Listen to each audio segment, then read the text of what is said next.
네, 다음은 CTQ 전개입니다. CTQ 전개는 차원이 높은 쪽, 거시적인 곳에서부터 낮은 쪽으로 이렇게 전개하는 것을 말하는데요. 예를 들어서 고객의 이탈이다. 고객의 이탈이면 고객의 이탈이 가장 높은 수준의 CTQ죠. 이걸 전개한다면 어떻게 될까요? 그 두 번째, 고객의 이탈 유형별로 나올 것입니다. 신규 고객이 이탈한 것, 그 다음에 기존 고객이 이탈한 것, 그 다음에 신규 고객은 지역별로 서울은 어떻고 지방은 어떻고, 기존 고객은 서울은 어떻고 지방은 어떻고, 그 다음에 이제 서울은 매장별로는 어떻고, 자, 이런 식으로 해서 세부 최하위 그룹까지 이렇게 전개되는 모습. 자, 이러한 형태를 우리가 CTQ 전개라고 할 수가 있겠습니다. 이러한 CTQ를 파악하는 방법은 일반적으로는 설문조사가 가장 많이 이용이 됩니다. 고객들이 뭘 원하느냐? 일일이 쫓아가서 물어보면 되겠지만 한두 사람이 아니니 일일이 그렇게 하기가 어렵습니다.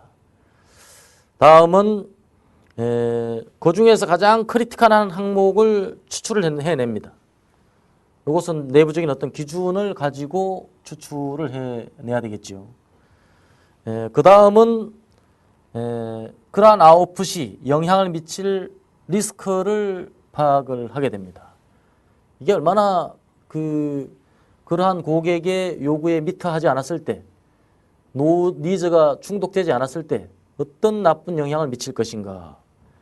그 다음에는 그것뿐만 아니고 법규나 정부 정책이나 여러 가지 환경 정책 등에 위배되는 것도 찾아내야 됩니다. 아무리 좋은 솔루션이라도 법에 맞지 않는 것은 적용할 수가 없습니다. 예를 들어서 아주 성능이 좋은 디젤 엔진을 개발했다. 거의 연비가 리터당 거의 20km 이상을 주행한다. 이런 엔진을 개발하면 요새 얼마나 좋겠습니까? 근데 일산화탄소 CO 배출량이 규제를 오버한다. 이거 적용할 수가 없습니다. 아무리 고객의 요구가 연비가 좋아야 된다고 외쳤지만 실제로 세계적인 그런 환경 규제에 벗어나기 때문에 좋은 줄 알지만 절대 적용이 안 되는 것입니다. 우리 한때 유사 휘발유가 한창 막 유행한 적이 있었어요. 길거리 가다 보면 막 이렇게 통에 이렇게 들고 파는 것, 그거 얼마나 싸고 좋습니까? 반값도 안 되는데. 근데 그것이 이 자동차의 엔진에 어떤 영향을 미치는지는 저는 잘 모르겠습니다만은 한 가지 분명한 것은 국내법상 시판할 수 없다 이런 이야기죠. 그러면 그 제조업자는 굉장히 억울할 겁니다. 억울한데 한 가지 자신이 돌아봐야 될 게 있어요. 그 유사 휘발유를 만들 때 정부의 법규나 규제사항이 무엇인가를 고려를 했어야 되는 거죠. 미리 알면서도 만들었다면 그건 뭡니까? 의도된 범죄가 되겠고요.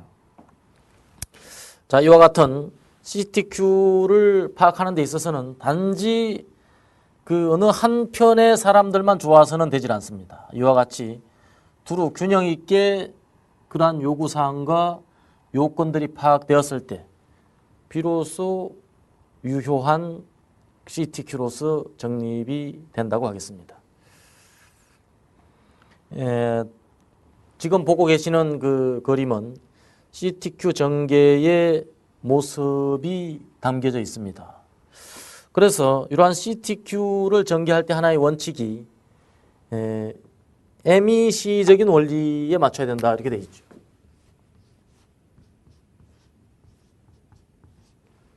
이게 경영학에서 나온 그런 이야기가 되겠는데요. 요 M은 mutually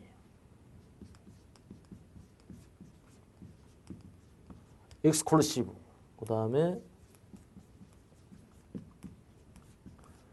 correctably,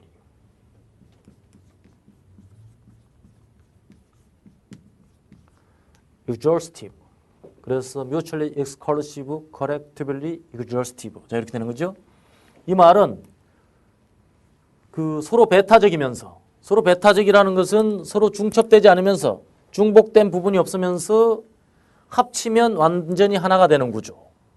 예를 들면 남자, 여자 이거 합치면 뭐가 됩니까? 사람 이렇게 되죠. 남자하고 여자하고 중복되는 그런 성이 있습니까? 제3의 성, 아까 뭐 블랙벨트라고 이야기했지만 뭐 그건 이런 의미가 아니겠고요. 뭐 요새는 남자도 아닌 것이 여자도 아닌 것이 그런 희한한 사람이 자주 등장을 하기도 합니다만은 상식적으로 본다면 남자하고 여자는 상호 배타적인 구조입니다. 그리고 합치면 완전히 하나가 되는 이런 구조를 MEC적인 구조다 이렇게 이야기를 합니다. 그래서 우리 그림에서 보는 바와 같이 CTQ와 CTQ 구조 사이에서는 서로 중복되지 않고 합치면 전체를 만족하는 그런 원리가 성립이 돼야 된다는 그런 의미가 되겠습니다. 다음은 CTQY의 도출입니다.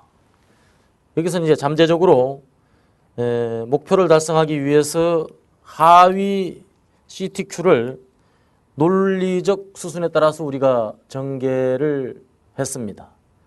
그래서 전개된 CTQ가 사업부장의 CTQY가 지금 그림에서 보는 바와 같이 결정이 됐죠. D램 차별화, 가송 경쟁력 지속, 그래서 척도로스 마켓시어 몇 프로 이와 같이 등장을 했어요. 이것이 이제 팀장의 CTQ로 전개가 된 거죠. 그랬더니 팀장은 업무 생산성 향상, 그래서 불량률이 몇 %, 이와 같이 전개가 됐습니다.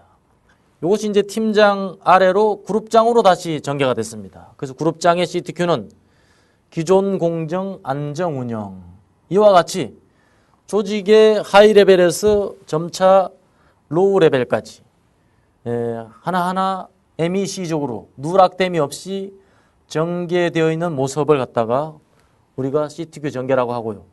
이 속에서 내가 해야 될 그 CTQ를 찾아내는 것, 이것이 바로 올바른 프로젝트를 선정하는 관건이 되겠습니다.